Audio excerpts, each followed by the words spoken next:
bagaimana Yesus mengajarkan bergumul dengan penderitaan. Injil yang saya kembalikan, saya tulis di depan ini adalah Injil tentang apa? Yesus pada saat-saat terakhir di Taman Getsemani bersama para rasul. Di ayat pergilah Yesus keluar kota, sebagaimana biasa ia menuju Bukit Zaitun. Murid-muridnya mengikuti dia. Setelah tiba di tempat itu, Yesus berkata kepada mereka, berdoalah supaya kamu jangan jatuh ke dalam pencobaan. Kemudian Yesus menjauh dan ia berlutut serta berdoa. Ia sangat ketakutan dan makin bersungguh-sungguh berdoa. Lalu ia bangkit dari doanya dan kembali pada para murid, tetapi ia mendapati para murid sedang tidur karena berduka cita. Maka Yesus berkata, mengapa kamu tidur? Bangunlah dan berdoalah supaya kamu jangan jatuh ke dalam pencobaan. Jadi sebetulnya amat sangat jelas. Salib hanya bisa kita pegang, hanya bisa kita tahan kalau manusia apa? Berdoa, berdoa, berdoa. Ada 4 kata berdoa di sini yang ditebarkan. Maka saudaraku, mari kita lihat. Next. Yesus meminta para murid untuk bertahan dalam doa supaya tidak jatuh dalam pencobaan. Ingat, iblis itu menggoda kita supaya jatuh. Dan saya tidak bisa bertahan melawan iblis kalau saya tidak berdoa. Bapak Ibu, jangan pernah melawan iblis, itu pinter. Iblis tahu apa kelemahan kita. Iblis tahu apa yang kita rindukan, apa yang kita inginkan. Iblis bisa menjatuhkan kita seperti apapun, dimanapun. Kalau kita tidak aware dengan doa. Kedua, Yesus mengatakan kenapa berdoa? Karena sering kali kita menghadapi peristiwa yang terjadi di luar bayangan kita. Kita sudah baik-baik saja, kita sedang tenang-tenangnya. Kok tiba-tiba ada berita anak saya. Apa? Kena obat-obatan. Sedang tenang-tenang, hidup keluarga sedang nyaman. Tiba-tiba ada berita anak saya homo. Anak saya lesbian.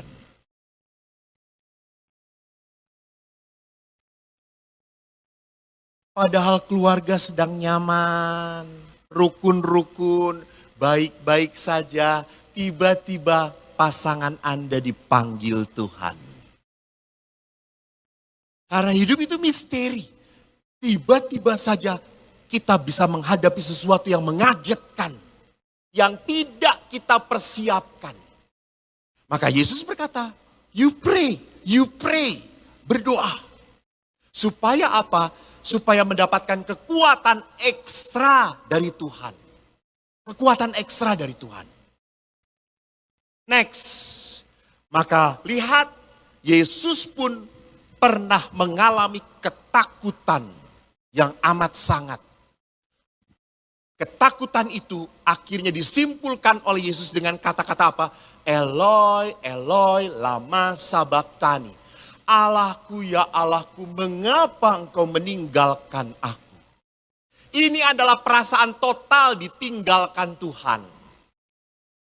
Ini adalah perasaan total bahwa Tuhan tidak peduli pada saya.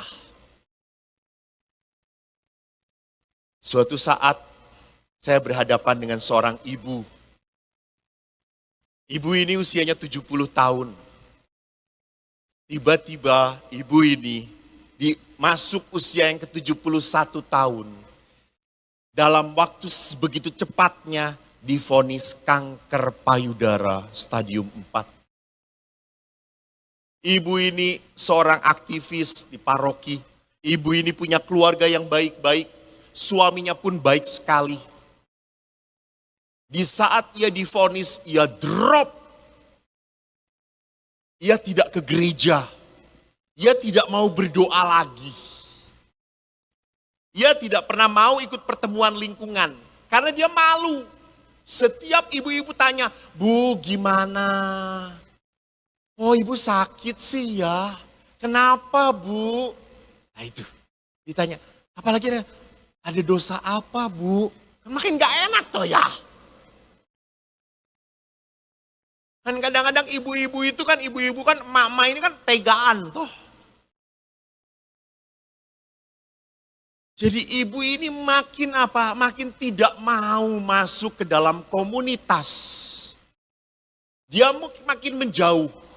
Dan dia makin marah dan benci pada Tuhan.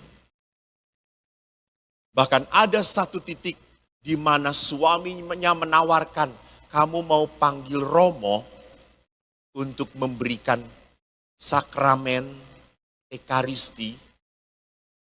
Dan istrinya berkata, "Saya tidak butuh." Lihat, bisa begitu saja terbalik. Dari orang yang rajin berdoa, dihajar penyakit yang tak tersembuhkan, langsung kehilangan apa? Kepercayaan.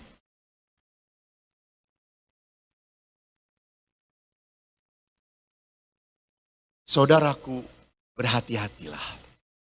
Karena seringkali, walaupun kita berdoa, seperti apa doa kita? Jangan-jangan doa kita adalah doa yang katakanlah apa? Sebuah sikap rutinitas. Kan saya kadang-kadang melihat ibu-ibu dengan anaknya ke gereja di Helena. Waktu saya di Helena. Lalu ibu ini buat tanda salib kan dengan air suci sebelum pandemi.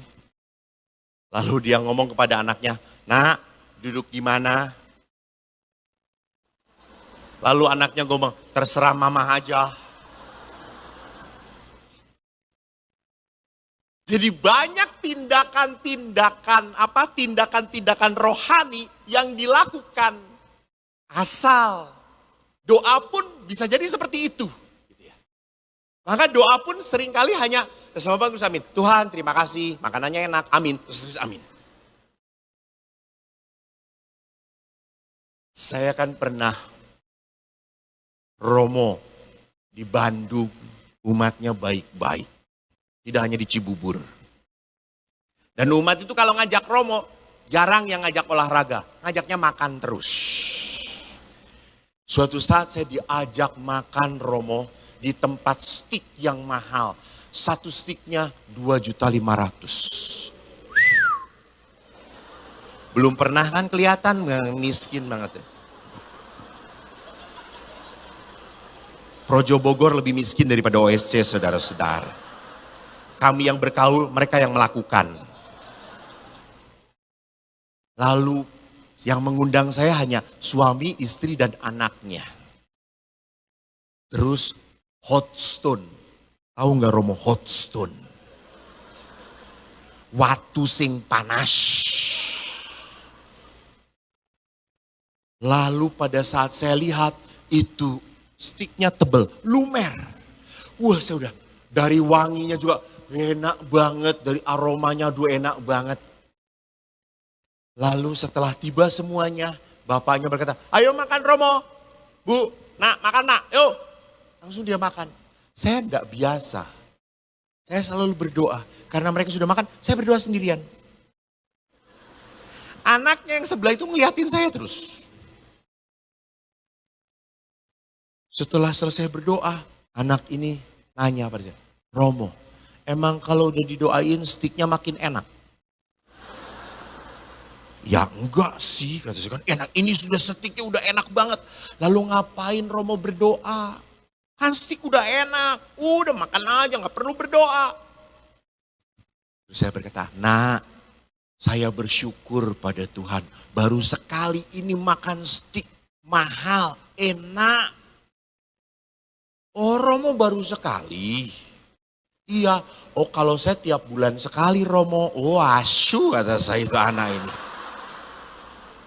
Ini kalau anak saya sudah saya salib bersama Yesus, saudara-saudara. Jadi Bapak Ibu, tolong asunya dicoret ya itu ya, jangan dimasukin. Itu stik daging bukan stik asu gitu ya. Bapak Ibu hati-hati. Kalau orang hidupnya berkecukupan dan berkelimpahan, orang ini butuh Tuhan atau tidak? Hah? Butuh. Tapi dia sudah punya segala-galanya. Itu kan logika Bapak karena Bapak miskin.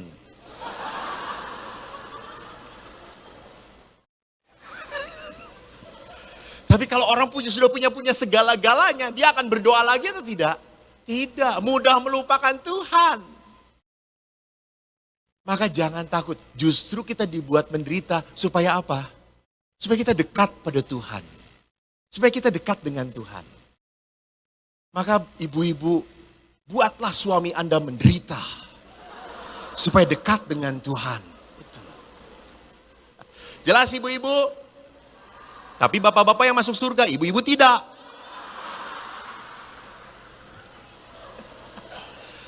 Betul bapak-bapak? Tenang aja Pak, ingat di surga Anda dilayani 7 bidadari.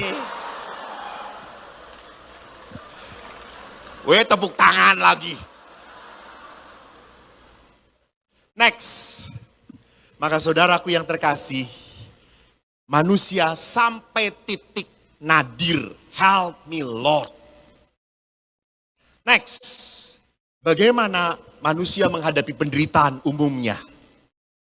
Pertama, manusia menghadapi penderitaan umumnya apa? Cari penjelasan. Kenapa sih kok saya menderita? Apa salah saya? Kok bisa? Itu. Seolah-olah kalau dengan bertanya seperti ini, penderitaan, saya mengerti penderitaan dan saya bisa menerima penderitaan. No. Atau pada saat saya menderita, saya selalu mudah menyalahkan orang lain. Saya itu menderita seperti ini karena orang tua saya loh. Karena pasangan saya loh. Karena anak-anak saya loh. Saya tuh ya malas ke gereja karena romonya. Udah khotbah panjang gak jelas lagi. Muter itu lagi. Itu. Jadi saya selalu paling mudah pada saat menghadapi penderitaan, saya menimpakan pada tanggung jawab pada orang lain. Orang lain yang membuat seperti itu. Orang lain.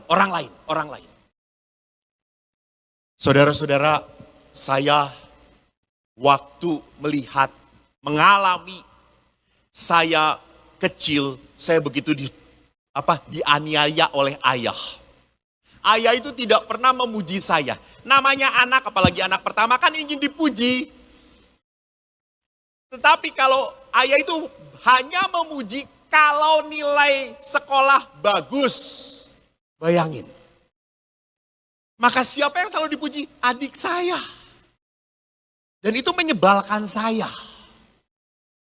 Jadi adik itu kalau dapat 9 matematika langsung di depan mataku saudara-saudara. Ya, 9 matematika. Kata saya itu. Dan saya selalu jelek. Nilai saya matematika 3. Kadang-kadang 4. 3 itu untuk Allah Bapa, Putra, dan Roh Kudus. Kadang-kadang 4 amin gitu ya. Ya 5 sesekali, haleluya gitu. Saya jelek, saya tidak pernah dipuji oleh ayah. Saya itu dari kecil senang sekali naik sepeda. Maka sebelum saya punya, saya pinjam sepeda teman. Dan saya bisa naik sepeda. Saya matur pada bapak, Pak, Eko belikan sepeda Pak. Eko suka naik sepeda Pak. Lalu bapak berkata, kok, kan Jawa toh bapak saya. Kue tak tukok kepit. Yen nilai matematikamu songo. Terjemahannya lihat di bawah ini. Kamu akan saya belikan sepeda kalau nilai matematikamu 9. Saya berpikir dalam hati, sampai gempa bumi juga tidak akan pernah bisa.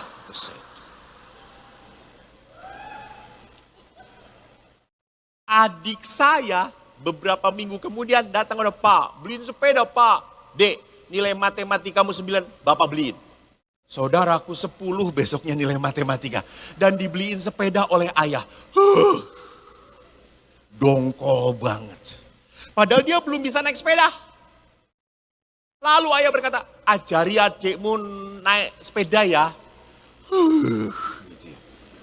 Lalu adik saya ngejago banget. Ini punya aku.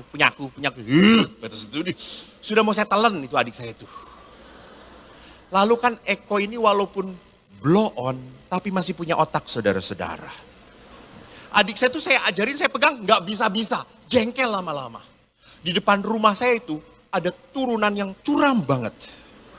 Lalu saya ngomong pada dek, kita dari sono dek. Nanti kamu nggak perlu goseh. Kamu pegang aja langsung bisa dek. Dan tololnya dia percaya pada anak bodoh gitu. Lalu, oh gitu mas? Iya, ayo gitu ya. Saya naikin ke atas. Lalu saya dorong sekuat tenaga. Dan saudara-saudara betul sekali. Adik saya masuk got, sepeda rusak. Saya pulang ditempeleng oleh ayah. Marah, kesal, jengkel. Tetapi setelah saya jadi pastor, ada saat saya masih marah. Tetapi ada saat titik balik di mana saya berkata, saya tidak akan jadi pastor kalau tidak ditempeleng oleh ayah. Justru tempelengan ayah yang membuat saya jadi pastor. Maka suatu hari saya beli sepeda. Saya kasih pada ayah. Ayah, sepeda untuk ayah. Tidak perlu nilai 9. Ambil.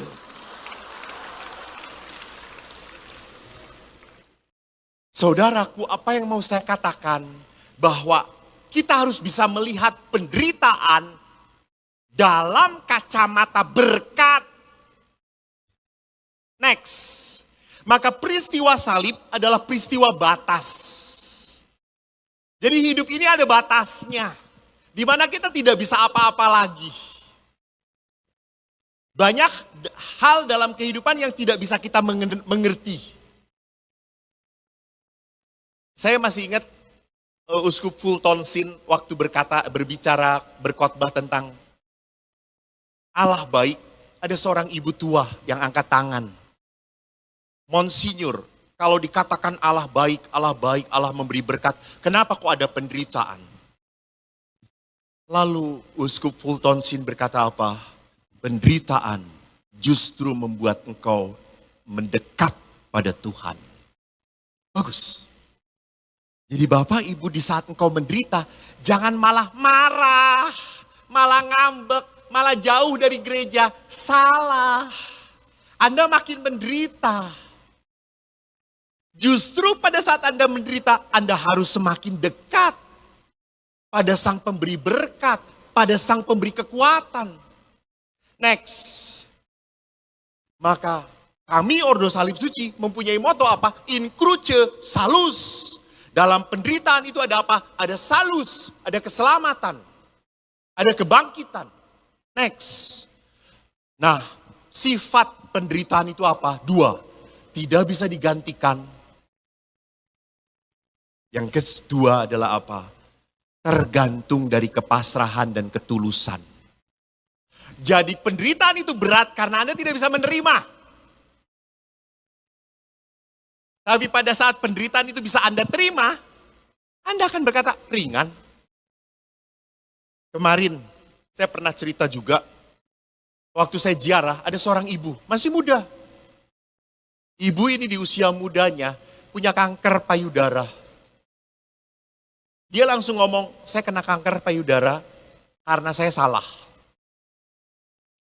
Rumah tangga saya tidak diberkati di gereja Katolik. Jadi dia tuh Katolik, suaminya Buddha. Waktu menikah, mereka menikah tidak di gereja Katolik. Lalu dia merasa ini hidupnya tidak berkenan pada Tuhan. Maka dia sakit. Kemudian dia ngomong kepada suaminya, yuk kita bereskan perkawinan kita di gereja Katolik. Suaminya baik, oke. Dibereskanlah. Dan apa yang terjadi? Dia damai. Dia berkata, Tuhan, Saya sudah berdamai, saya sudah membereskan perkawinan saya. Terima kasih saya kanker. Dan dia kemo beberapa kali. Dan akhirnya disembuhkan. Setelah sembuh, setahun yang lalu dia kena vonis kanker hati. Dan sudah menjalar kemana-mana. Yang hebatnya ibu ini, saya tidak takut. Wong kanker pertama saja sudah disembuhkan oleh Tuhan kok. Sekarang pasti saya bisa kok. Seperti penyakit itu mempersiapkan dia supaya semakin kuat. Dan hebatnya dia, Romo saya bersyukur. Untuk biaya saya kemo, Tuhan selalu cukupkan. Saya punya suami yang baik sekali. Saya punya 3 anak laki-laki dia, baik-baik. Anak-anaknya paling tua masih SMA. Jadi ibu ini ibu muda. Lalu ibu ini pernah waktu kemo, dia melihat anak kecil yang kanker juga. Dia cerita, Romo, waktu itu saya berdoa, Tuhan, kalau engkau memberikan kesembuhan, sembuhkan dia dulu, jangan saya. Biarkan anak ini sembuh. Anak ini masih punya hidup yang panjang. Biarkan dia sembuh. Saya sudah cukup banyak mendapatkan berkat dari kamu. Dan hebatnya, kemarin pulang ziarah, dia di kemo, membaik, makin membaik. Jadi apa yang saya mau katakan, pada saat dia bisa menerima, maka penderitaan itu tidak menjadi berat. Kesaksian kedua, seorang ibu. Dia pun sama, punya penyakit kanker. Lalu dia tuh sering ke Lourdes, sudah hampir 3 kali. Waktu ke Lourdes keempat, dia cerita ngobrol pada anaknya, nah aku mau ke Lourdes lagi. Terus anaknya ngomong, Mah ngapain ke Lourdes terus, toh mama masih punya penyakit kanker. Dari awal mama bisa minta disembuhkan. Sampai sekarang ya Ma, 4 kali mau ke Lourdes, mama kan masih penyakit kanker. Lalu mamanya berkata, betul nak, mama masih penyakit kanker. Tapi sekarang mama sudah bisa berdamai. Mama sudah mengatakan kanker itu bagian hidup mama. Mama tidak marah, mama tidak menolak. You see, berdamai. Maka penderitaan itu tidak berat. Sama Pak, kalau Anda merasa berat hidup dengan pasanganmu, berarti Anda belum berdamai. Pak, ingat, istri beda dengan laki-laki. Perempuan itu kalau punya masalah selalu ngomong. Betul. Jadi istri Anda yang punya masalah seluruh keuskupan Bogor tahu. Itu perempuan. Dak mungkin, dak ngomong, dak mungkin. Jadi Pak, kalau istri Anda ngomong terus, dengerin aja. Nggak perlu kasih solusi, nggak salah solusi Anda. Saya yakin, karena istri Anda tuh tidak butuh solusi jagoan banget, nggak. Udah biarkan, Anda cuma, wah.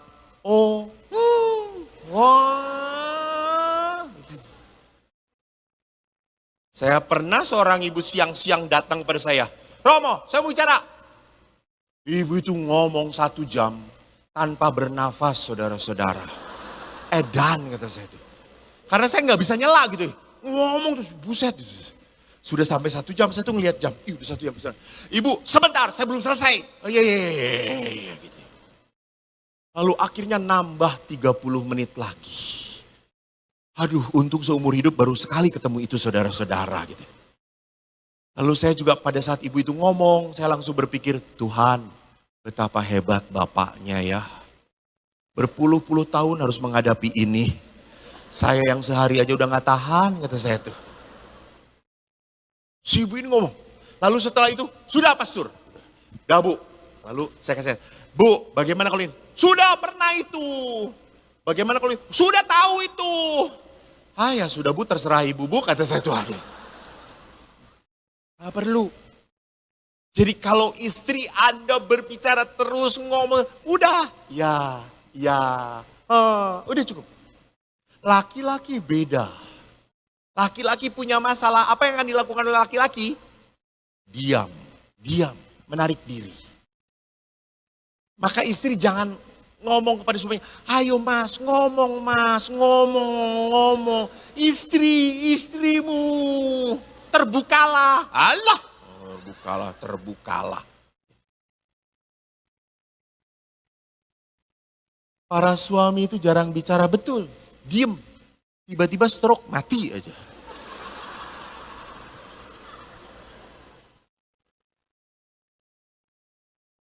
Coba presentasi stroke itu banyak laki atau perempuan? Laki, karena diam. Diam. Sudah stroke, budek gitu ya ampun gitu, kasihan banget jadi laki yang menikah itu, betul itu. Maka saya tuh banyak berdoa supaya para suami itu kuat gitu. Jadi saudaraku yang terkasih, sekali lagi penderitaan itu berat atau tidak tergantung kepasrahan kita.